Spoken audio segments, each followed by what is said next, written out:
24岁赵露思怎么了？央视没有她的消息，胡同所有镜头都删了。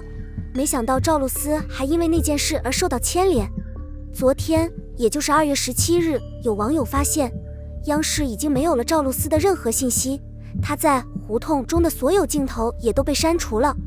虽然影视演员没有硬性要求有什么文化基础，也没有以一定的文凭为门槛，但最近热议的绝命文盲话题又一次出现了，伤了很多人的心。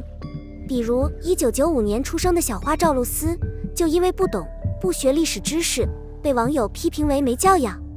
原来已经24岁的赵露思参加胡同时接受记者采访，口口声声说建党时，但是傻傻的分不清建党和新中国成立这2个时间节点的区别。娱乐圈的狗仔超级摄影师杨洋忍不住发文痛批赵露思，这次出圈连央视都点名批评了。作为演员，赵露思出演一部剧肯定是敬畏的，至少要分清楚建国时间和入党时间。说实话，这个批评一针见血，一针见血。谁能想到，这么漂亮温柔的赵露思年纪也不小了，连建国建党的时间都不知道，还张着嘴跑到这里，对着镜头胡说八道那里。她没有罪吗？是谁给她的勇气？是无名所以无名无畏吗？作为一个高中毕业上大学的人，连最基本的历史知识都不懂，还嘴上挂着，有什么好丢人的？更何况在演这部剧之前，你不是提前学习了相应的历史知识吗？现在不仅是央视，中央8台也出手了。对于这样一个不识字的人，千万不能往眼里揉沙子。看了赵露思的学历，她不是科班出来的，而是非艺术类的综合性大学，而且是私人公司办的，名字叫明道大学。所谓明道大学，其前身其实是一所管理学院，在中国台湾彰化县埤头乡的一个村子里，2001年才成立，是一所私立学校，应该是那种花点钱就能上的学校。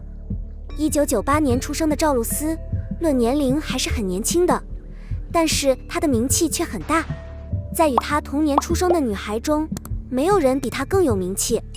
比如宋祖儿、姚安娜、杨超越、孟美岐、周也、周洁琼、程潇、赖美云、陈梦瑶、秦牛正威。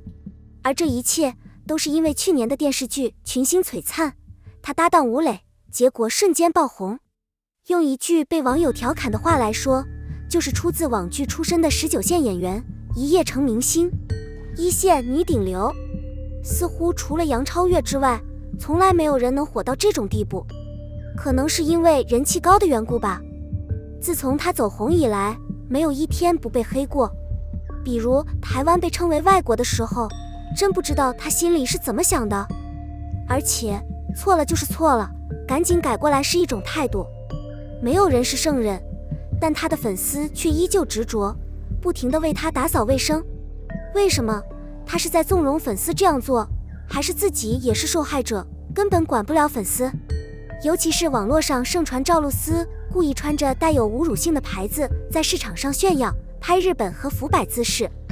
有网友表示，不要忘了赵露思和她同龄的杨超越也是没文化，她来自农村，没见过世面，不如赵露思，至少她是从成都这样的大城市出来的。但杨超越从不说错话，不知道的时候从不乱说，她知道自己是农村人，做事小心谨慎，谨言慎行，该说的都说了，她没有说任何她不该说的话。不知道的就别提，该闭嘴的时候就闭嘴。所以先不说现在的门槛太低了，只要颜值身材好，会说话，都可以进娱乐圈。问题是，赵露思会说话吗？恐怕会因为她的会说话而被娱乐圈藏起来。当年18岁的赵露思在2016年11月以中间特工的身份参与了光场景科幻综艺节目《火星情报局》第2季的录制，并从此出道。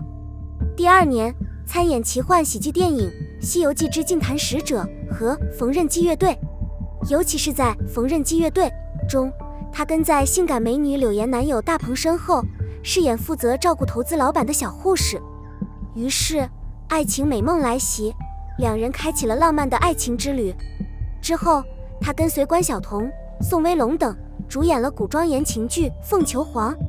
从那以后，他似乎找到了一点感觉，只是后来演了很多剧，却没有一部像预想的那样火起来。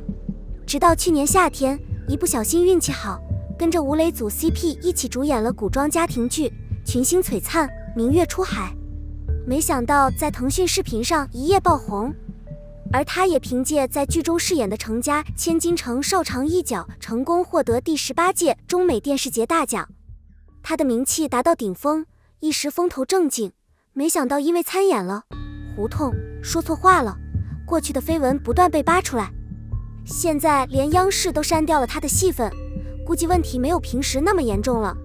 也许我再也出不了巷子了。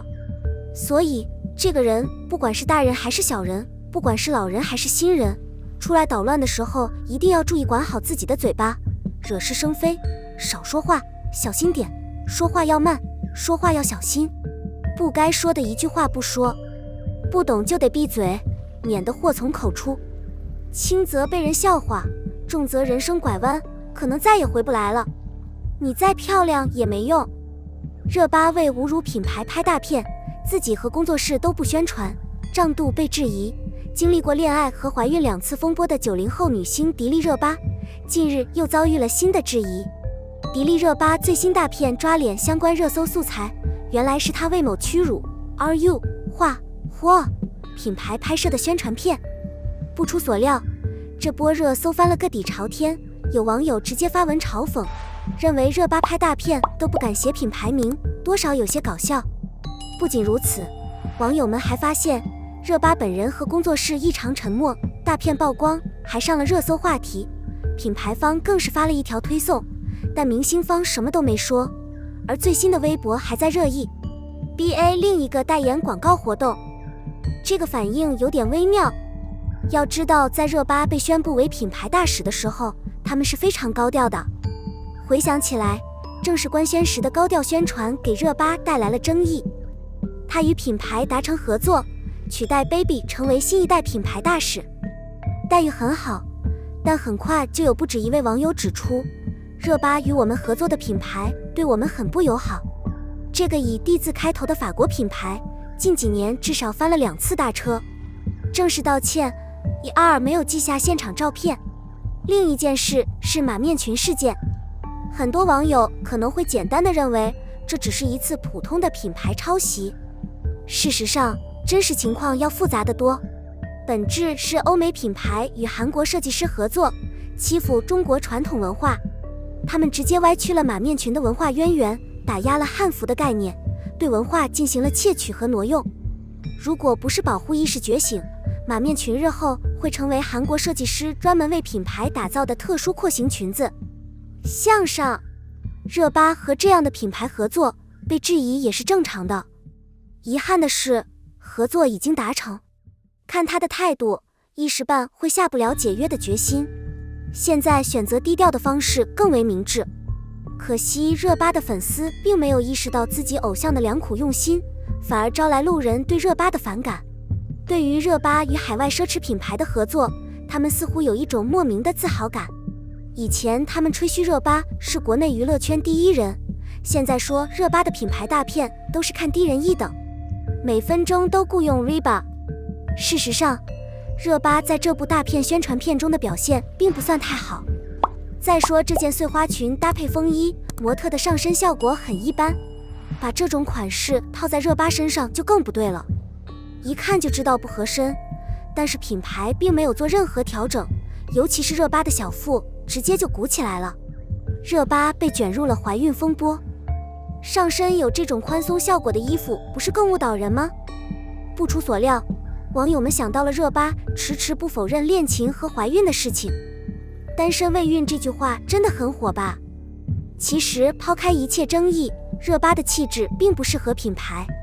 就像网友说的一样，品牌本身就比较适合清秀精致的女生，比如 Baby。 热巴的五官硬朗，相比之下很容易显得笨拙。最后，我也希望我们的娱乐圈不要太追求所谓的高端海外品牌，很多时候弊大于利，还有帮问题品牌洗白的嫌疑，何必呢？